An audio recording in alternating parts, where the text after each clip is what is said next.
Whoa. Whoa. Whoa, man. Whoa, man. I'm feeling it. Are you feeling it? I'm feeling great. Can you dig it? I'm digging it. You dig life? I really am. Yeah. Every morning I'm like, I'm so grateful. Life is so awesome. Yeah, it has been like that lately. Yeah, I think something about talking about kids does that to you. You're like, well, hold on a second. Yes. Hold up. Yeah. Like this thing snowballed out of control really quick. Yeah. It went from me coming to you being like, hey, by the way, you're getting to that age. Like, like if you want to do it, I would do anything with you. Like, I'm down. I know it would come with challenges. I know, it went from that to like an avalanche. That was like the snowflake that started an avalanche. I'm like a producer who Yeah. like makes stuff happen, and there's Yeah. a lot that has to go into someone with my brain thinking this is a good idea. So I'm just like, all right, I can think this is a good idea. How much do you tear, and how do you reduce tearing? And like, I'm going deep Jesus into Christ. it. You're researching the ripping and the tearing right I'm away. already researching the ripping and the tearing. Wow. And that calmed me down. But if you want to not have kids, read Regretful Parenting on Reddit, because that'll just put a kibosh on the whole conversation. So you're using that as birth control right now. It's total birth control. I'm like, I have a great life.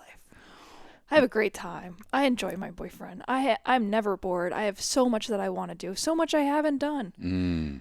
Wow. Well, the other day we were chilling and you were like, just so you know, like, by the way, like, I fucking love our life and what we're all about and everything we do and all the things we want to do. Like, just so you know.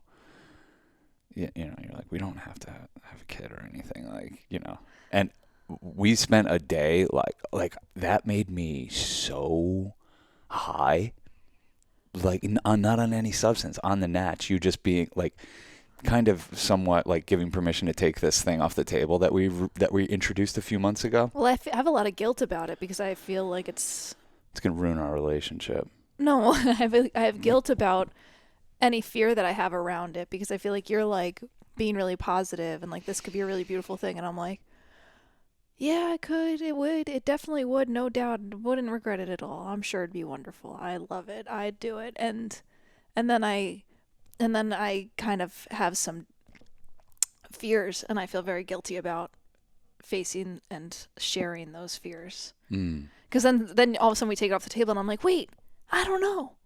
And Are the fears just about the ripping and the tearing? No, I read about that, and I was like, that's cool. It's not that big of a deal. It'll be fine. Yeah.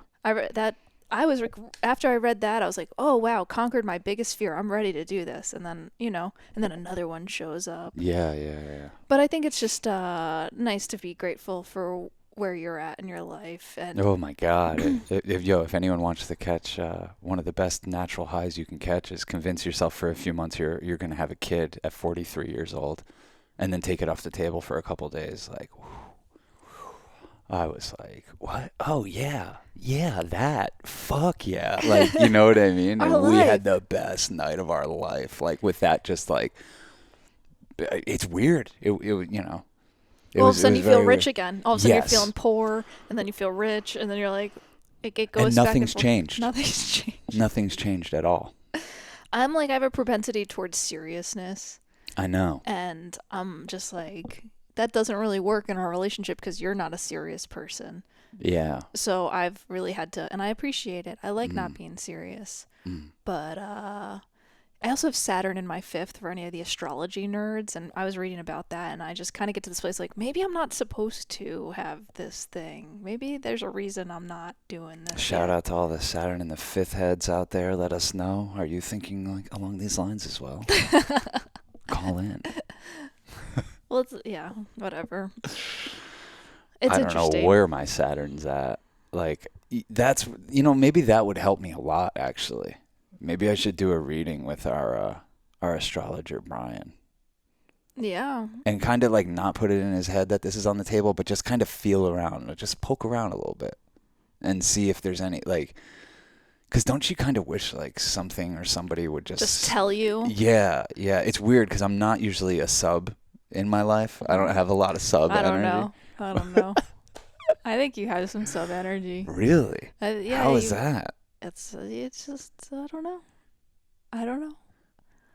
I'm trying to think of how, but Well, I think anybody that is like has taken as much control over their shit as I have probably has those tendencies somewhere in there, you know, because it feels nice. yeah, to not be the one making the decisions all the time and everything. Yeah, yeah. Yeah, it's a nice thing to like pop out of like that hyper masculine focus. Like that's how we got introduced to the Grateful Dead. It was me like letting go, and like we were about to take acid with Devin, and I was like, I want to kind of get subbed a little bit on the music, because like if I'll let anyone do that, it's a guy like Devin. And he threw on Live Dead from 1969, Dark Star right out of the gate, and I was like, oh, this is my favorite band. What the fuck? Thank God I let go enough to get subbed. The Surrender. acid did a lot of the work, but there's just before I even took the acid, the surrender to like, hey, whatever music's coming my way, Well, I'll take it. I want to say that your openness to like fatherhood is like a really beautiful, whether or not you do it in this I lifetime, mean, it's the like a really beautiful beautiful thing the to be beautiful open thing to. for me, the Uh-huh. best case scenario is that I got all this credit for being a good dad and never had to do it. And that you got really turned on by me and like me as a dad and everything, but it didn't come along with like the sleep deprivation and the fucking all the weird shit that goes along with it. You know what I'm You saying? make me an egg sandwich and I'm like, We're gonna be just we're fine. gonna be just fine. Yeah. Yeah, yeah. But then you make an egg sandwich, and I'm like, this is so much better. Why would we take this off the table? You know? Well, it's I think when someone else cooks for you, it's sometimes a little more delicious. Yeah. There must be some psychology there. Well, it's always been an unspoken thing in our relationship that I'm like a sandwich man. And like, you know, A deli boy. deli boy. The legend grows because I don't have to make sandwiches that often. So when you bring it in to the And table. then I make one, and you're like, Wow, yes, there it is. I'm like, you can cook? You can do this. 14 years and I found out you know how to make eggs? Like, Yeah. what are we, I know. why haven't I been cashing in on this sooner? Well, but then the next day you're like, I'll make us a sandwich, and it's like 10 times better, and I'm like, damn, you just destroyed my legacy. Well, I get a little competitive. I'm like, well, I'm going to pick up a little basil and. I don't even know these ingredients. I've never heard of these ingredients. I'm talking about I was slicing down boar's head ham, supersada, mortadella, bologna, Taking off at least 10 years off your life. from Genoa that. salami. You know how much Genoa salami I've eaten in my life? I'm surprised that was I think of that as like a fancy salami. No, it's probably the least fancy in a deli, because it's like the big one, you know, and it's like the one when someone orders a quarter pound of salami, that's what they're talking about. Yeah. Yeah. Salami's, You're thinking of Geneva salami. No, I have no idea. Salami's one of those ones that you eat and it's so delicious, but like when you slowly eat or like eat it like a piece at a time, you're like feel like you're eating like little chunks of fat. I mean, you are eating little chunks of fat, and it can be a little much. Yeah. Well, that's why you know me. I say save the salami for your mommy. I don't do it personally. I've had enough of that. I've had enough nitrates in my life. I think I'm feeling great though. Like, oh, fucking, I haven't been having sugar. We talked about this on our last podcast, but we skipped last week because we were so busy. But I'm doing it. You're doing great. I'm doing it live. I'll write it myself and I'll do it live. I've been doing it. And what do you have to report? It's so funny. I'm saying this to you and you're kind of like, okay, you want to pat yourself on the back? I'm like, that's a big fucking deal. Maybe not for you, because I don't think you ever adopted and fostered and raised a sugar demon in your belly. Yeah. So like you don't understand what it's like to kind of like push that motherfucker out. Yeah, I feel like you're being like super strict. I'm like, do you want some granola? And you're like, no. Well, I mean, that's the extent of the sugar I was eating. Like, just like the processed stuff, the easy to grab, like a bar or a granola thing. Like, trust me, I always grab for the healthiest of that stuff. But I'm like, why am I like spiking up my sugars? Why am I unnecessarily doing that? And when I take it out, I'm having way less ups and downs throughout the day. I'm finding. You feel like there's more sustained energy or something? There's a consistency. There's like a quality and consistency to my energy. But I don't know. We'll see. Just touching base back that like I'm actually doing pretty good with that. What was your favorite sugar demon back when you were a deli boy? When I worked at the deli, I you know, like when we were working, we got like half price stuff. So I would always go over, I would raid the Drake's Cakes, the Hostess, the Entenmann's. Cosmic brownies, that sort of thing. Yeah, yeah, in that world. That's like, I think that's Little Debbie. I think that we didn't really fuck with Little Debbie. She's more of a grocery store person because, like, it's like not for individual sale. Okay. But Okay. if you want to bring in Little Debbie into the mix, one of my ultimate vices of my whole life was when I discovered oatmeal cream pies. That just doesn't sound good. I've always loved cream pies, but I didn't even know about Little Debbie's oatmeal cream pies until we moved to Florida. And it was like 99 cents for a box of like 12 of them. That's just all I ate. It's all I ate. And you're like, I have stomach problems. Yeah. And I don't know why. Yeah. I have a lot of anxiety in my stomach. Yeah, pretty well. All I was eating was Little Debbie's oatmeal cream pies. They were good. I would eat candy bars. I think there's a fair warning to the healthy lifestyle that, like, once you really start eating whole foods, when you go back and eat anything that's a more processed thing, you feel like shit. I think you either get like acclimated to feeling shit, or your stomach just creates like a metal warrior barrier. It's both. It's a tolerance thing because it's like any drug. You're just getting your body used to like the abuse that it's gonna be withstanding. Mm-hmm. You know what I used to love is those like little.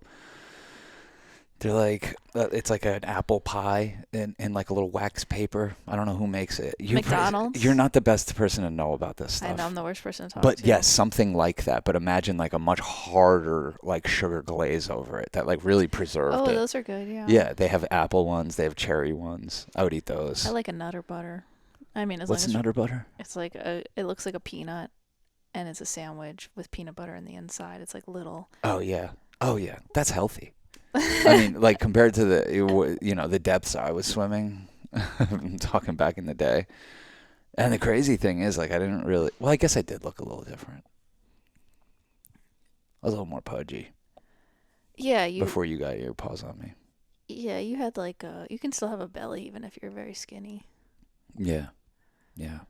But it's good. I'm finding our faces look different. Like when you and I. Yeah, there's a picture of us from like 10, 12 years ago now, and our faces are like really puffy. I think it's from the alcohol and beer. Yeah, we were drinking beers. Really changes your face. We were inflamed.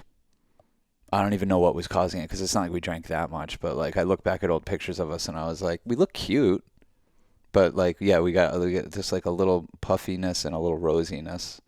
I think that comes along with a inflammation diet, which is what I was eating. The American prescription. Turkey BLT. Oh, with avocado. Yeah, that would be the healthiest thing I ever ate. In a wrap. Yeah, that would be the healthiest thing I ever ate. If I ate something like that, I would be like patting myself on the back for weeks. Was there any sandwiches that you invented that you can remember that you're like, that was a good invention? Yeah. Turkey, salami. You got to slice these things very, very, very thin. Would you be mad when people would come into the store and be like... Oh, no, it wasn't turkey and salami. Sorry. Okay. Sorry, I'll give you a second to think about the sandwich. Would I be mad what? When people would come in and be like, can you slice it real thin? Because I remember... No, because that's how I wanted it. Yeah. Like, that's, when somebody said that, I was like, you have fucking self-respect. Look, I'm here to work. I'm not one of these workers where I'm like, oh, someone's making me do my job. Like, I would get excited when we had a store full of customers. I'm like, I'm here to work, man. I'm here to make money for, I really loved the owners. And I loved working. I loved when people would say, yeah, slice that thin. I'm like, you're gonna be able to see through this ham right now. This fucking slice of ham, this quarter pound of ham is gonna barely exist. So I liked that stuff. But a sandwich that I invented, me and my sister collaborated on this one. Okay. But it was turkey, very thin, boar's head turkey. This is on like what we call in Westchester a wedge bread, which other people call like hoagies or submarines or whatever. Or a hero? Yes. Yeah. So you take that and it's like on an Italian bread, open it up like that. Mayo and mustard on both sides. Okay. Pepperoni, white American, turkey. Pepperoni, white American turkey. What else was on there? That's it. Mayo and mustard. So simple. No lettuce, no tomatoes. Or like trust me, we knew about all that stuff. I knew when to use it and when not to use it. This was like one of those sandwiches that like you could wrap in cellophane and get back to 4 days from now and it'd be fun. It'd be exactly the same. Yeah. It's a good one to bring to the beach. Yeah, exactly. Because you're not putting vinegar, so it's not going to be too soggy. No, and trust me, mayo does I fucked with congeal that. a little bit. I'm used to that. I grew up with that. Yeah, congealed mayo. You and I both grew up with Turkey sandwiches. getting sent to school with turkey sandwiches. Where the mayo all of a sudden is like clear, and you're just like. Oh. I was a young boy. I didn't know that mayo wasn't clear or congealed or whatever. I just thought like you have no idea how much I would look forward to those little sandwiches. Turkey sandwich hits the spot. Yeah, that's cool. I mean, like, because for me, I would only get them every now and then. When you're starving at 11 a.m. Yeah, yeah. And you really need it. The only thing that's touched your stomach in the past 12 hours is Lucky Charms. Yeah, yeah. Did you ever eat Lucky Charms? I definitely. Yeah, of course. That Cass, was like my I ate all the bullshit. I treated when my I look body back, like shit. and I was like, wow, I got the superlative for most energetic in middle school. I'm like, my parents weren't feeding me right. Like, I shouldn't have had that much energy at that age. Yeah. I shouldn't have been what age? The 7th and 8th grade? Well, it's like the school from like, I was there from 2nd to 8th grade, yeah. Yeah. Did you ever, were you allowed to drink caffeine when you were a young girl? No. I mean, you never thought about it? I just never thought about it. Yeah, me too. Yeah. Well, anyway, I'm feeling a lot better. Know what I used to drink? I'm glad you're feeling better. Thank you. I know what got me into caffeine? Starbucks Frappuccinos. You ever get into those? Yeah, I remember those. I never got into them. I never got involved with coffee or Starbucks or anything related to that. My caffeine intake was through like 99-cent Arizona iced teas. I think what Snapple. I think what helps you is like having a policy. You're like, oh, I don't eat that anymore. Yeah. I guess you could listen to all these hundreds of hours of podcasts and try to figure out who I am, or just kind of, that's it. That's really it. I have a policy You're about a policy man. Yeah, and then I stick to it, and then the policy changes sometimes. Your policy isn't affecting my policy. I wanted to buy some vegan cheese yesterday, and I'm like, Sean's not even buying sugar. I'm not going to go buy some weird vegan cheese. Because like the sugar is an excuse to be like, let's not eat anything processed, which we already don't. So like we already, the processed food and bullshit food, I do it to myself at the worst time. It's like right before I go to bed, like, you know what I mean? And it's always, our whole relationship has always been the time, even before I was like a pothead, like it's always been the time that I'm like, all right, I'll eat now. You get all your calories in. And my dad's like that. 10 p.m. There must be something about us, Maybe it's because we come from rebel blood. And that's what bad boys do. They eat at 10 p.m. Well, when you're sneaking around, killing British officers who are trying to fucking take over your country. You sometimes have to get your calories by night under the cloak of darkness. Yeah.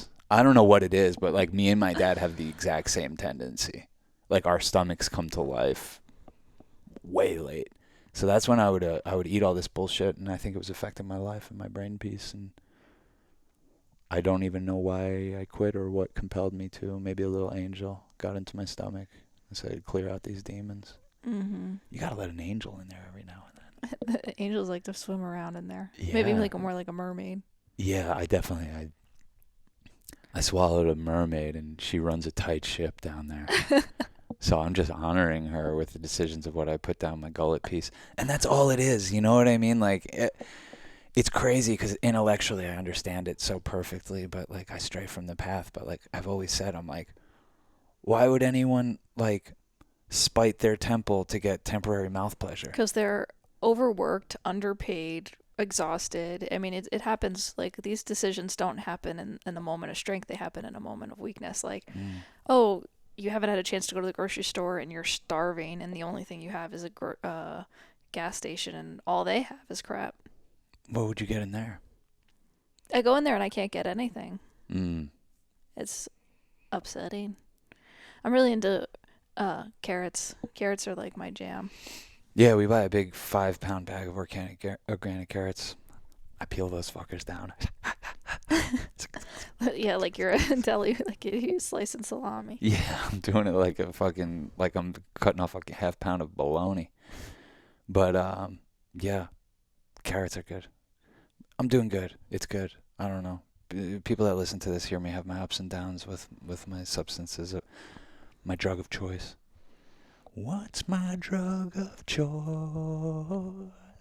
You know that one? I mean, it's impressive that you're staying strict, even though you've really welcomed cannabis back in a real way. Well, that's the ultimate dance of a like Pothead. a long-term pothead. It's Mm-hmm. kind of like the expert alcoholics, the people who have resigned themselves to it, who are like, this is a part of my life. I'm just gonna figure out how to do it most responsibly. Like the way you say your dad was. You're like, my dad would be a drunk guy, but then like he was fine. You know, he was the first one up and he made breakfast, and it's like that's the type of shit like the alcoholics compensate in some way. Like they're you know, a lot of times they're like the brightest person in the morning somehow. You know. Well, they're the only reason that they can be the ones who continue drinking. Everyone else is like, I can't do this to myself. Yeah, yeah. But like as a stoner, yeah, you kind of like if I'm like I'm resigning myself to that this sweet little plant has a hold on me. It's got its grips on me. Like I need to not fall victim to its shadow side, and that is part of its shadow side. It wants you to just consume uncontrollably. There's no being full when you're like chasing that like I'm stoned and starving feeling. There's no being full. So like you have to have a policy and just Do be you like, I'm think? stoned. I don't want to eat away my high. Do you think you're? Do you think people eat more? Are you like I have the same thing where I crave like so much food and insatiable cravings. Is it because food tastes so much better when you're high, or is it because why do you? I don't know. I'm the wrong guy to ask that. Yeah, it's okay. You don't have to have all the I, answers. I really, I don't. I don't know. I don't know. Yeah, I don't know, man. I don't know, man. But we've been having some good times. You know, nice memories. Yeah, Summer days. yeah. We're in the midst of our summer days. Yeah, we're deep in the edit of this film we've been working on. You may have heard us talking about it. We're making a film called Wild Magic, a documentary that we filmed all across the country. And we filmed with a lot of mystical, magical people. And they had a lot of beautiful words to share. And we get to like go in the edit now and like relive all those moments and find the best moments. And really, you and Kathy crafted into something very delicious. And it's awesome. Yeah. It's a lot of fun. That's probably why we feel so good right now is like we're baking this baby and it's so Yeah. exciting. Oh, it's the best. It's like as much as we loved all the filming and everything, and you know, our subjects would be like, you guys are so lucky, you just like go around and find cool people and talk to them. Like, yeah, but believe it or not, I have a lot more fun like when I'm just sitting there with the footage, you know, after we've You get your hands more on it.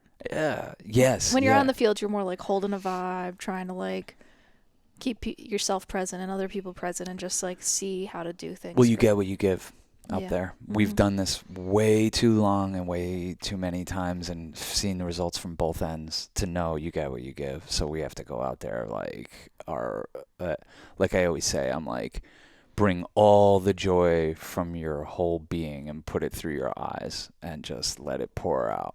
Because there's not a lot I can say usually. Like, you know, when I have someone on camera and we're rolling, you don't want to hear me say a bunch of shit. Yeah. You don't want to hear me stop for 15 minutes and be like, well, here's what, you know, like, it's really just a vibe. And sometimes it takes some bullying. Like, there's some footage where our friend Gabriel, who is like the reason we made this movie, because we met a super magical man, and we're like, all right, Let's make something called Wild Magic. yeah. And it was Yeah. going to be about him, but his life took some wild turns. But we went and visited him, and I was like, he was talking about it, and we filmed him talk about it. He's like, you come here and you say, I like bullied him into being in the movie. I know. I did, but it's just because like I know you're magic, man. Like, come on, Like, enough's enough. enough's bro. enough. Give us some of your magic, bro. And he's he like, did. all right. And he just drops in. No, you thank know, God. like, and it's like, holy shit. And it's like, it's so powerful. And I don't know. I'm very grateful that we have Kathy, like my longest collaborator. You know, Yeah. I don't mention her enough. You know, Kathy Gatto. Mm-hmm. She's like a beautiful soul, and she edits our work, and it's like it's so cool. And she always makes me feel so confident, even if she's nervous. Like she said, this made her really anxious. Like, so we got into the edit, and it started going good like right away. And I'm like, oh my God. I was like, Kathy, you have no idea how much anxiety I was carrying around for the last 2 years because of this thing. Yeah. And she's like, it couldn't be a fraction of the anxiety that I felt. And I was like, what are you talking about? And she was like, oh my God, this is like the craziest project that's ever been dropped on my lap. It's the most footage. We It's the filmed most a footage lot. by far. And I'm like, yo, Kathy's been editing for like 30 years. Countless, literally countless projects. And she's like, this is the most footage I've ever had. This is the most stuff to work with I've I ever should had. count how many people we filmed. And I'm like, whoa, shit, I didn't even think about that.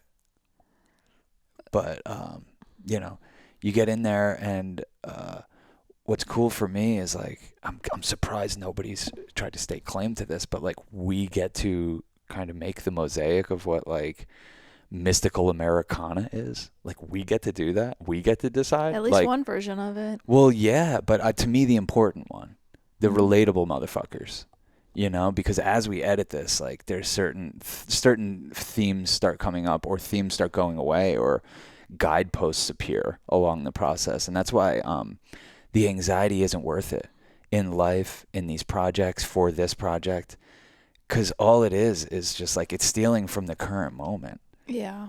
Oh my To God. worry about something that like literally you're going to be fine. It's going to be fine. I had so much anxiety. I probably could see it on the podcast. I was like really ahead of myself, feeling like I gotta be. Because Kathy was anxious. It was making, not that Yeah, she no, made I me know. anxious, but it was that, feeling like, oh, I gotta get ahead of things and figure out the selects so that you guys aren't overwhelmed. Right. And then I didn't really do that because you want to watch stuff with Kathy and watch stuff live. But I spent a lot of time feeling like I should be doing something. Yeah, it's like, where does that feeling come from? Like that it's just The like feeling that fake, you're like, oh, I'm not doing the thing. I'm not trying hard enough. And it's like, that's really not what we do. Yeah, well, that's why like it was so great when we had Joey on and we were all talking about being at the right place at the right time all the time, and that's Yeah. definitely a mantra I've carried forward with me since then. Well, it keeps things tidy. Mm-hmm. It keeps the present moment tidy. It quashes out that voice. If you keep with the mantra, it quashes out that voice that's telling you, I don't deserve, I don't belong, I should, Yeah. I should have. Yeah. And then, it puts you firmly in the moment where like that's the only time or place anything magical is ever going to happen. It's the only time and place anything magical has ever happened. Has going into your past or your future ever led to magic? No, it's not possible. It's not there. It's not available. Well, that's why it's funny that I spend way too much time thinking about, aren't we going to try to have a kid, I'm like, I gotta just chill out. Yeah. It helps to remind ourselves that every now and then. What are we even going on about? Yeah, it's going to be fine. We're not attached to doing it, so if we ever feel like, yeah, this is the cream pie time, we'll fucking do it. But until You know then, me. Yeah, but like I think that like it's cool that we get to dream up something that we love doing, and we get to be part of like what this vibration feels like. Like we're making a film about a vibration. And what's cool about working with Kathy on this one in particular, but on a lot of them, is like her and I are very different in a lot of ways. Our paths in life have strayed. We share the same taste in almost everything, and most importantly, movies. But we're very different perspectives on things because of the paths our life has taken. So automatically, the stuff that resonates with her is like a high contender for making it into the film, because it's speaking to somebody that's not like steeped in this shit all the time like we are. So I'm not always the best judge in the edit, but my gut is when I let go of my intellectual thinking about it and just feel the room and feel how it's resonating with Kathy. I don't even have to ask her and be like, okay, that works, that doesn't. But it's cool to see how it's affecting her, especially in this part of the process, because when you're looking at raw footage in the edit room, you're demystifying these people. You're seeing all the stuff that doesn't make it into movies. So right now we're going through the demystification process, and then once we have all of our selects, then you figure out how to mystify it. But you don't want to go too far with that because it needs to be relatable. So like, I don't know, I just have like very simple guiding principles that make this part like really fun and easy. That's when like my masculine qualities, like this is the only part of my life where they just like really pay off. Like Sean knows what to do. yeah, thank God, because I'd be like so overwhelmed. Yeah, no, and I see that, and I saw how overwhelmed Kathy was, and like you guys being overwhelmed, I was like, I guess I could join them in that, but I just feel like supremely confident that we know what we're about to do. And Well, you the know. results will speak for themselves. So don't worry about it. Don't Yeah. worry. Why Yeah. worry? Well, it's not my job to figure out it's never been my job on any of these films to figure out what order things go in. So why would I feel like it's my job now, you know? Just don't take on any more than you have to in any given moment. And if you feel yourself doing that, the natural escape hatch is just listening to your breath for a little bit, which is Yeah. very, very chill. So you hear me doing that in the edit room a lot. Well, it's a fun one to make because sometimes we've made some films that are really like sad and depressing, and this one is just like reinvigorates the spirit and soul, and so it's just a really positive experience to be a part of from beginning to end. Absolutely. It's an honor. Yeah. It's an honor. And I never want to stop making it. I think Wild Magic, the film, will elucidate such a vibration that we're going to not want to stop making things that we classify as wild magic. So I think it will lead to a series of like short films that gives us the excuse to be interviewing these people throughout our life, Yeah, for sure. And who would have ever thought that? Like you kind of got to let these projects shape you, and who knows where they come from. Like I'm just kind of like in awe of the whole thing when you zoom out and like look back and like, how did this happen? How did we get so lucky? How did this all go down? It's like, I like that. It's kind of like mysterious to me. A lot of devotion to the angels helps, I think. I think devotion to the angels really helps, especially on this project. You play them a lot of music. Yeah. Well, it's you welcome them into your gut. Oh yeah. Yes, invite the angels into your gut. Yeah. Yeah, and you do that. They love riding the crest of a wave of healthy food. I think that's how you get them down there. But I don't know. But what's funny is being in the edit, and speaking of angel work, is like it's so a part of our life now that like we speak Metatron's name every day, and we talk about angels, and we speak them. We speak their names, and like kind of like that's a big part of like our spiritual world right now is angel work. And when we're going back and watching this film, you can see the time when we first heard the name Metatron, and you can see a woman being like, do you know about Metatron? And we're like, no, what's that? And then you can see the next guy being like, Metatron's excited that you guys are here. And we're like, whoa, wait, we just heard. So it's like, it's crazy to kind of like relive, because it's become such the way of our life right now, to like look back and be like, oh wow, that was the moment where we started acknowledging, at least in spoken word. Well, I love that in the Santana documentary that he's like, I've been working with Metatron since the 1990s, or maybe it's an article I read about him recently or something. Yeah. It's cool. It's easy to work with angels too, because they are like they're kind of standing by but standing down, and a theme that keeps coming up. It's true. A theme that keeps coming up in the movie is like the battle of light versus dark, and that dark will take you. Yeah. Light you have to invite. Yeah. You have to ask for it. You have to speak it. You have to humble yourself. And different people from completely different backgrounds are saying that in different ways, but that's a theme that keeps coming up, and I think it's really true. And I think us working with the angels is just that. It's just like inviting light, doing light work. Well, I love not feeling so alone. There's something about acknowledging angels, and it just that even when you are physically alone, you don't feel alone, because you just are like, Wow. I know that I got some angels at my back and on my shoulder and around me, and I can call on them, and I can acknowledge them, and I can give them attention, and I can settle down and try to hear messages or try to send messages. And because I think it can feel kind of existential in this world. Like, what am I doing here? Why am I here? Why am I so alone? And it can feel scary and daunting to feel like you have to do it alone, and I'm even reminding myself as I say that, that I'm not doing stuff alone. I always got a lot of support in the physical realm, in the astral realm, and yeah, that makes me feel good. They love gratitude. Yeah. I think that's part of it. And like when you show them gratitude and you speak their names and you ask them for favors, because they do them. It's not like our exchange rate down here. It's not transactional. It's not like I get one egg sandwich every 14 No, years. no, no, not at all. It's not like that at all. Like you just got to ask them. And I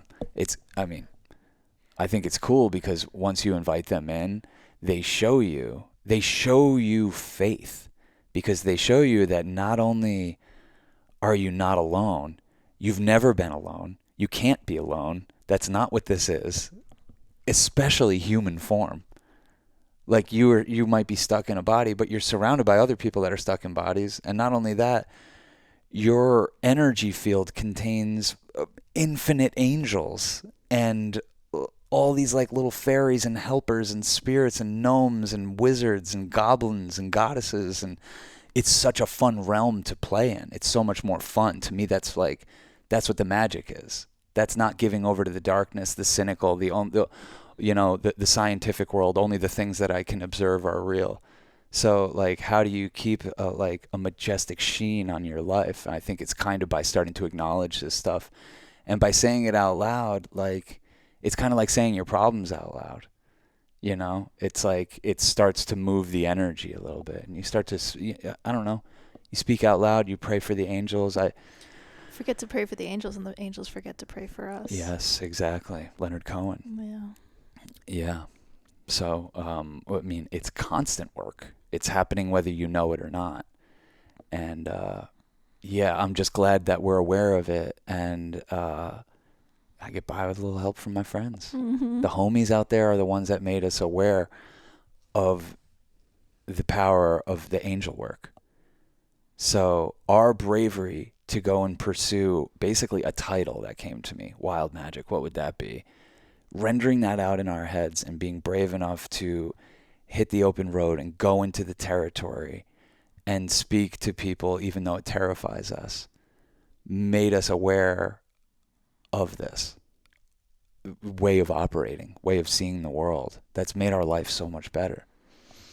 Well, it's so cool. It's cool because I feel like we're just we forget too. This feels like life is a cycle of remembering and forgetting, and we're just like, how do we remember more often? Okay, we devote ourselves to a film about remembering. Yeah. Or a film of reminders. Mm-hmm. So that we will be reminded throughout the process, because it feels very important right now to not forget the magical side of life, because it's so tempting and daunting and well, it's our way of building an altar. There's lots of ways to build an altar, and that's just a portal to a higher frequency. I like that. That's what an altar is, right? That's what it seems like. It sounds good to me. Yeah. The higher frequencies are always there. They're always available to you. But what do you do when you get to an altar is like... You honor them. Yeah. You open yourself to them. Mm-hmm. It is a portal to a higher frequency. Yeah. So wild magic, all I am right now is an altar server. And, we're building that out. And hopefully it's one that other people can... Altar boy. I'm an altar boy. Yeah. Tried and true. Down and dirty. And, we pay worship. And we're devotees. Yeah. Our angels love our curiosity. And they reward it. And they love our passion for rock and roll. I love watching the footage with Kathy and being like, she's like, how did you meet this guy? How do you meet all these people? Like, how do you find all these people? We take that for granted. We should more often be like, holy shit. Just slow down and be like, holy shit. Yeah. What the fuck? Because, just seeing just another person's, like, she had no idea what we were going to bring into the edit. But I think she's it's like, who the fuck are all these however many films deep, she's like, once in a while you meet someone like this, but you really got to put yourself out there to meet a person like this on a consistent basis, like a different thinking person, and I find that it's easier for us to meet these people when we're further from home. I don't know why that is. Yeah. there's something, maybe it's about this like American journey of hero's journey of going out into the territory that, you know, when you're not in your routine, it's easier to be open to, or you're like searching something else out. I don't know. Not that there's not magical people in our, like, that we meet all the time around us, but. Well, it just, I don't know. I just think it's just important to put yourself out there. That's all I think about. Yeah. Is like, because it might sound like a platitude, but it's like, it's to find our life. We're shy people. I don't think people can fully wrap their heads around that. That we're introverts? Mm-hmm. Yeah. Yeah, and that, you know, we have this open and expansive life because we don't fully, stifle our life by overly identifying with that. And we say, I'd rather overly identify with this, like, weird little curious hair I get up my ass than the shy guy. Yeah. Why? Yeah. Well, I think we like work with it. We're so shy that excuse me. Shit. We're so shy that we have to like make it our job to talk to people. I've always thought like I can't have like a very removed private job because my inclination is already to stay home. You know what I mean? I've always had to have more social jobs, being a restaurant server or being a producer, right. Being on set, you know, like I need fiery jobs, forced interaction. Yeah. I need fire. I need to keep it moving. Yeah. Because otherwise I would be so unbalanced probably. Mm-hmm. Yeah. I need like, unpredictability. I think that's because you're so routine. That's that's one of my life forces that I like seek from the external world is like, I don't want to fall into much of a rut, or, you know, I want to be like, who knows what's going to happen? What could happen today? What are we open? If I knew what I was going to be doing every day, which I have a propensity towards, I could plan out our whole next 3 years and say, here's what we're going to, you know, but what's more fun to me is the moments that derail that plan. Yeah. For somebody who can get very hyper masculine like myself is like the stuff that interrupts it, you know, when we're watching this footage and being like, wow, we planned on talking to that person for 5 minutes. We didn't plan on talking to them. We ran into this person. We thought, okay, let's just talk to them for 5 minutes. And we hung out with them 5 hours. 5 hours. Now they're one of our best friends. Like, oh yeah, wow, that's how we met that person. Forgot. It's that's why we do a podcast, because like it's hard for us to make friends because we are homebodies who like to watch the Mets games and stay home. And so it's you do what you got to do in this life. Well, we went out on the scene and we got our first exposure to King Gizzard and the Lizard Wizard. We did it. It was awesome. We did it. I'm glad we did it. We did it hard too. Mm-hmm. I've never sat in the rain for a show. Yeah, we did that for this band. It was general admission at Forest Hills Tennis Stadium in Queens. Which means if you show up, you're gonna get a good spot. If you show up early. If you're down to show up early, and we're like, it's the summer, who cares? Let's just show up early. And then we got these really good spots, and then it started pouring, and we're like, we're gonna do this. We're doing this. We're not letting these seats go at this point. I mean, we didn't even talk about it. We never even talked about it. But it was like doors at 4:30. We were just like trying to cover, like hover and cover all our stuff. But like it was a kind of show. It was like doors are at 4:30. They go on at exactly 7, and they go off exactly at 10, and there's no breaks. Yeah. And we're like, okay, cool. We're doing this. We're doing a marathon day. Oh yeah, there was like no intermission or anything. No, there was not. There was no break in the action once it started. So we're like, this is what kind of day it's gonna be. They're blessing us with a 3-hour marathon set to break our cherry on this band. Fuck it, let's fucking go. Yeah, it's just interesting to go harder for a band we've never even seen before or barely listened to. I know. Well, purposely. Like everybody's like, you got to get into them. I'm like, I want to get into them by going to the live experience and see what that does for me. Then I'll work backwards and start getting into the recordings.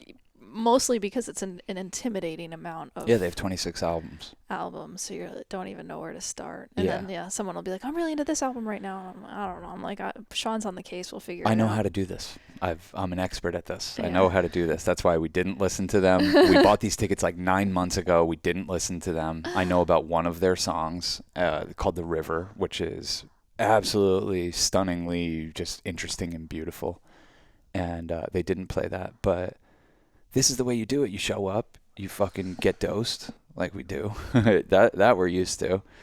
You get poured on. So you're like, all right, there's a little bit of my hero's journey moment. Weather clears up. Next thing you know, this band's playing. I loved this so much that I was like, this set list is, going to be what starts my journey with them. Yeah, That's how it's point. been. Yeah. It was my starting point. That's cool. But, yeah. Yeah, and thanks in advance for doing all the work to figure out what songs we like. We're going to end up liking them all. I know. What you know what I mean. It's a lot, though. It's a lot. Maybe they're on Adderall. I don't know much about this band. I'll have to read interviews. I'm like, how are they doing this? Like, they've been putting out like 5 albums a year sometimes. I think it's cool though. Someone said that they like have gotten so much better at playing their instruments that they like barely knew how to play when they first started. I'm like, that's really cool that they kind of committed to this. Yeah, that they got like really good. And it's interesting to see everyone. It's definitely, I wouldn't say a cult, but people really get into it, whether they're dressed like lizards or wizards or whatever it is. So yeah, I'll say this. It's a very wholesome scene. Yeah. Maybe it was just because of where we were sitting, but I was waiting. Look, when we went to this, when we even bought these tickets, I was like, this is the next thing that's like, this is the band that's going to like carry the torch forward. Like, when as Grateful Dead's not around anymore, Ween is getting old, Fish is getting old. I was like, this will be one of those bands, and it was so much more wholesome.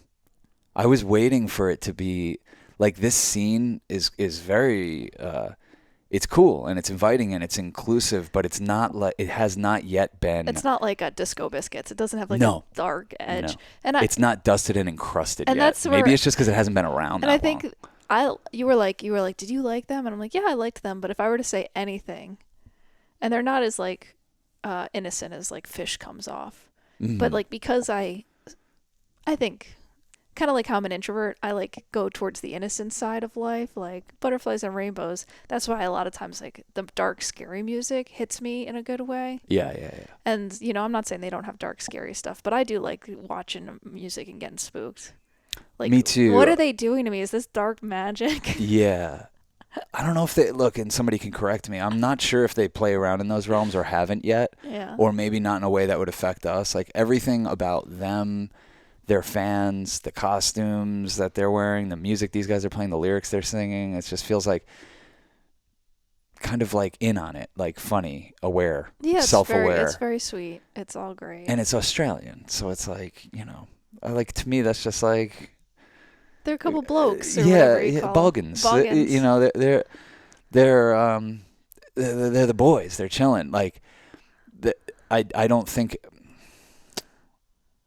don't know if an Australian artist could capture the depths of darkness and despair that an American needs to hear. You know what I mean? Like, can someone from that culture tap into that, like, just like that haunting? I know what you're saying about them, and I'm like, is it even possible, or is it even possible for kids that are fucking 10 years younger than me to tap into that?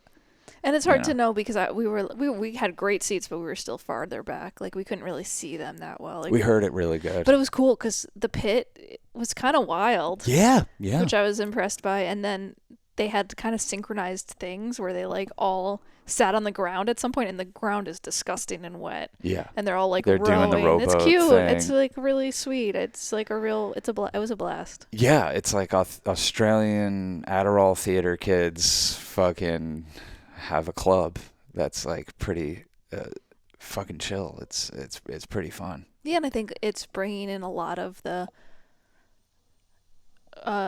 Deadheads or Ween folks or Fish. It's like definitely like it. I think it is exactly what you're saying. Like this kind of carrying the torch. Well, but is it is the reason that it feels like clean and wholesome to me the environment we were in? Is it what that scene's about? Is it how young they are? Have they not? Has Look, it when not you're mature? in New York Like City, it's always gonna feel like it, when you're in New York City.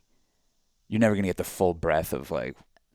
Yeah, because in New York City, there's so much going on that the people who like are in the dirt, they're not spending that much to go to this concert. They're going to something local, and do you know what I mean? I do. Kind of like when we saw Billy Strings in Connecticut. It just Yes, like, it has a very it felt these cleaner richer than cities it have is. like a different energy. Yeah, yeah. Than I'm sure it would have in like Colorado. Look, I'm hoping 5 years from now we're going to see King Gizzard, Lizard, Wizard, and I'm like, this scene has become fully dusted and encrusted. This is. Well, as they get old, they're pretty young kids still. That's what I'm saying. How old like, could they be? They I have don't 26 albums. They must be older than I think. Because how do you even do that? I know they put out like a few a year, but still. Maybe they're older than we think. Yeah. But everyone seems young to me these days, and yeah, it was cool. It was like it was like cathartic experience. It was really fun. David Cross was sitting right in front of us. We saw Fred Armisen there, so celebs love it. The celebs love it. Celebs seem to love it. People, they sold out 2 10,000 seat nights in New York City. You know what the celebs really loved? They loved Dead and Company at the Sphere, and it's kind of exciting that's. I was like I kind of had this feeling when I was there. I was like, everyone should be able to experience this, and I feel like now with it being going as long as it is, with their residencies, that if you want to go, you could probably figure out a way to make it out there. Yeah, they're gonna probably announce another residency for next year. I thought they did. No, nothing's been officially announced, but they're talking about doing a March through May residency for the next 3 years. What made me really excited was you telling me that the Dead saved Sturgill Simpson's life, because I love Sturgill Simpson, and then hearing how he went to Playing in the Sand in Mexico, and Bobby Weir was like, here's 60 songs you need to learn, and it got him into the Dead, and then Jerry's Playing got him into enjoying playing music again. I'm just like, it's the best story I've ever heard. Yeah, he wasn't a big Deadhead, and then he just got invited by Bobby to come like fill in down at the Playing in the Sand thing. And you got to do your homework.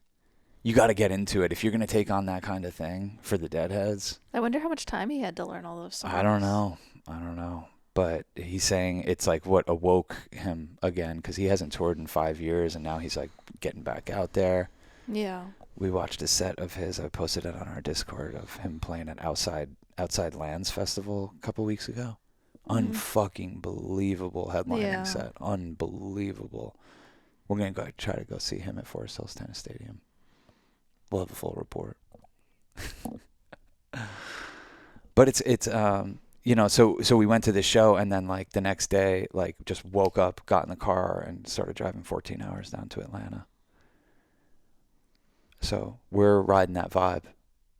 We stayed in New York longer than we probably should have to see this concert, and I'm glad we did. I'm obsessed with it. It's like they have a pro shot version of it on YouTube.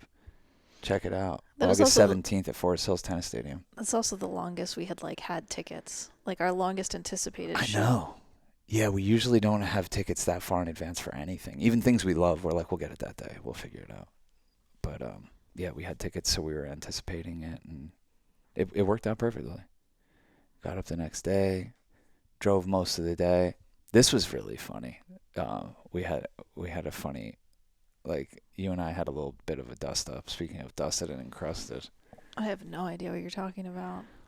So we get like halfway to Atlanta on Sunday, and we wake up Monday morning, and we're like, we gotta cruise. We gotta get the fuck out of here to make it down into the first day of the edit. Like, we should try to catch Kathy during the edit today, and we still have many hours to go. And like, we're doing our thing, getting ready in the hotel. Yeah. And like, I don't know, my ritual is like, it's very simple, and it's like by the book. It's like, I take my B12, my D, fucking the shilajit and the mushroom extract, and then if it's that day, I'll take a drop of LSD, which I've been doing pretty much every day the past week or so. And I did all my stuff, and like, I'm just doing my thing, and I turn around and I see you with what I thought was the bottle of mushroom extract. It's like I thought it reishi and was too. chaga and all this stuff. Nothing psychoactive. It's just like something we take for our health. And I see you, not with the dropper, but just drinking out of the bottle. And I was like, I look over and I'm like, yo, like, yeah, that's a lot of mushrooms. That's a lot to take. Like, what are you doing? Why would you? That's a lot of alcohol to take. You're gonna be drunk like that. Don't put that much in your mouth. And the second that you're finished dropping it in, it was like out of a movie. You like lower your head down, you look at the bottle, and you show it to me, and it's the acid bottle. And not only that, if you've been listening lately, this is the acid bottle I'm like worried about. I'm like, I miscalculated. That one is way too much. That one is so potent. It's crazy. And you just like poured straight from the bottle a mouthful. And like I think I did the reacting for both of us. Like my stomach dropped out. I started feeling like I took a fucking way too much acid. Like I started sweating. I got really anxious. I'm like upset with you. Like I was like, fucking what the fuck? You weren't worried at all. Well, you overreacted to the point where You couldn't even have your reaction. I couldn't even have a reaction. Thank God. But I was more, I held it in my mouth for a minute because I thought you'd be upset that I wasted that much acid. Like I looked at you almost like, are you going to be mad at me if I spit this out? And you yelled at me, you're like, Cass, spit that out. And the reason so much went in my mouth is because the mushroom's like a very thick consistency. So I usually I will do that. You have to go for it. Yeah, you have to tilt the bottle. I did that. And I was like, this doesn't taste right. This is it's too thin. This is like how I drank soapy water the other day when I was just like, what the fuck? Yeah. But yeah, it was a little scary for a second because I didn't know what was gonna happen. But I don't know. I just how I was like, fucking Cass, we have to drive 6 hours today. I was like, this is crazy. We're gonna be like pulled over. We're getting kicked out of this hotel. We're gonna have to just get another night in this fucking hotel. And you're like, stop. It's gonna be fine. Whatever. And then we I feel like you can tell, like when you do drugs enough. Yes. When you do drugs enough, you almost like get a premonition of how high you're gonna get. Your body knows because it's already done it. We've already done it all. Yeah, time is a circle. Yeah, and we're all yeah. This has already happened, and I didn't feel that feeling didn't go off. The alarms. Yeah, I was just like, okay, I think it's gonna be okay. You've done that before though, where the alarms like you snorted a couple lines of DCK once, and like the second you snorted them, you're like, no, I don't want to do this, and you started like blowing your nose, and we were like, what are you fucking crazy right now? Yeah, and I did get very high, but it was fine. Yeah. You just got in your head, and you were like, I want out. I don't. I was like, how high is this gonna be? I've never done this drug before. What did I just do to myself? Yeah, DCK is like a ketamine analog. It's like one molecule off of ketamine, and it has like the exact same effect that ketamine has on you, except ketamine wears off after like half hour, 40 minutes. This lasts 6 hours. Yeah, and I was like, I'm not ready to take this ride. Yeah, like basically when you snort the line, you're taking the 6 hour ride. Well, we left. Get me off. We left, and I was like, all right, I'll drive because let's see where like if I do get crazy high, I should be the one who at least gets a couple hours. Let me start the trip. Let me at least get 25 minutes under my belt before I go into like insane. Before you're like, I think I gotta pull over. Yeah, so you drove us, and we were like, okay, let's stop, and we'll get an iced tea at Starbucks, and we stopped. Which I don't like Starbucks, but I never have Starbucks. You wanted their egg sandwich. I was desperate. We were in the middle of fucking nowhere. Yeah. And I was desperate, and I was like, they have an egg with like a little Impossible sausage. I could get by for a few hours on that. Let's just go get one of those, and we pull up. And like you and I were like in a fight about this. I was so upset. I was like, if I'm about to be high all day, can you be nicer? It was much bigger. I was like, you're being so nasty. It was much bigger than that. You know how it is for me. It becomes existential.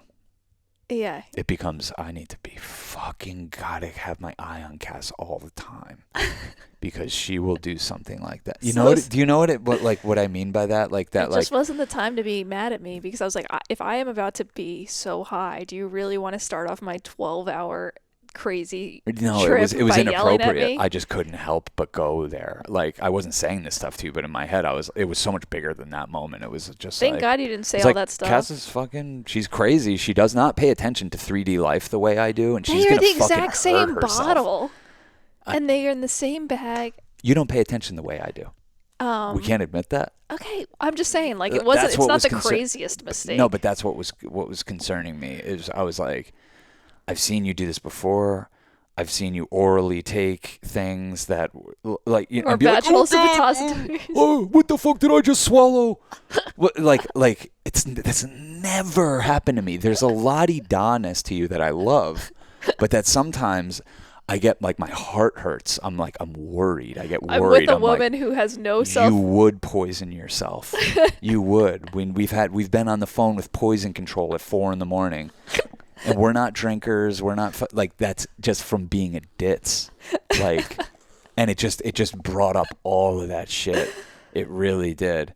And I'm like, I don't know. I gotta let this go. Whatever. You went into Starbucks, and then like you're in there, and you're texting me, Bam Margera's in here, and I was like, what? So I go in, and lo and behold, it wasn't you being too high on acid. Bam Margera was really just in this Starbucks in the middle of fucking nowhere. Well, that felt like a little cosmic wink from the angels. Like you're at the right place at the right time. Yeah. So that felt good. And honestly, the other thing that kept me calm, and I was like, all right, I might be really high, but as long as I don't freak out as much as Sean does, I'll be okay. So like you being so ridiculous just made me feel like I can, however high I am right now, I can get through this as long as I don't freak out like Sean did. Yeah. Well, I mean, look, these are the highs and lows of the lifestyle that we've chosen. This is the life we've chosen. We live like kind of like a more like fear and loathing light type of lifestyle, just like With like a little more responsibility. just a little bit more, but stuff like that still happens where it's just like, all right, whatever. These are. We know how to surf these seas of consequence. We can figure it out. Yeah, we'll be okay. There's nothing to worry about. I was proud of myself for not being scared. Well, yeah, it ultimately helped calm me down. And what really calmed me down was that we were just laughing about running into Bam Margera like in the middle of nowhere, and how shocked the employees were, and like they could barely. They were like, "Oh my god!" They're like, "I can't oh my believe god!" this." Yeah, and he was just chilling. He was just like some guy, like very nice guy. It seemed like he took a bunch of pictures with people and shit. Yeah, just went on his merry way. But we had a weird little, like almost every state as we were driving down from New York to Georgia, every time we'd enter a state, we'd get some sort of angel wink in the form of like a synchronicity, or like, oh, the second we pulled into Maryland, there's 2 rainbows. And then the second we pulled into this, it's like we saw that. And then we pulled off here, and there was like a deadhead thing or a ween thing. Like it was... Double rainbow is definitely a highlight. Double rainbow. No, it was cool. It's really nice to have those kind of reminders on the way to the final chapter of our wild magic thing. Yeah. It's still just like, it's almost like that whole world that we're trying to rendering out like awoke before us again, because like we've been dormant on it for a second. Now we're gonna go work on it, and it was like, oh yeah, you guys remember rainbows? Remember synchronicities? Remember Bam Margera? He looks sober, man. He looked good to me. He looks great. Yeah, I think he's doing pretty good. What a trippy life it must be for a guy like him. Yeah. There's no anonymity. You're in the middle of nowhere. Like anyone would be anonymous there, and he's not. But look how many people he made so happy. Like, him just like taking That's a cool. picture with. I've never seen so many Starbucks employees in one. I know. There were like 15 of them. There was so many people working in there. And then you go to a busy ass Starbucks, and there's one person trying to figure out how to do the whole thing. Yeah. But well, luckily they were all in there that day. That's the I guess that's the trade-off for some people like himself, is like you sacrifice your anonymity, but you get to see that just you being somewhere makes people happy. That's pretty cool. You being in a room lights it up. Mm-hmm. That's fucking cool. That's cool. Yeah. So cool. You want to do we have time? We have time. Yeah. We're going to do a little afterglow. A little quick one. Yes, before we go into the edit. Yeah, it's patreon.com/churchofchill. What's on there, Cass? What's doing? a crazy amount of afterglows, so additional podcasts that you can't find anywhere else. Almost 200 episodes of Sean's music show, which he's always working on, and access to a Discord community of really cool, like-minded heads, and that's a lot. It's a lot of good stuff. Plus Boys Club. Me and Joey have Oh, a little yeah. little podcast that's I say inappropriate for all ages, Yeah. all Yeah. genders. But if you're into that kind of thing, just boys being boys, the disgusting bros doing their thing. Boys Club is on the Patreon too. It's only $2 a month. Like, get real with yourself. You know? I'm just saying, if you're hearing this, if you're this deep into this, you like us, you dig what we do, and if you're not on there, get on there. What the fuck are we waiting for? Like, get more in alignment with the things you like. Come on. And it just helps us so much. So it helps us keep this whole fucking thing going. Makes it feel worth it. Yeah. But we enjoy it. We love it. So we'll see you on the thanks for other hanging side. out with us. Part 2, patreon.com/churchofchill right now.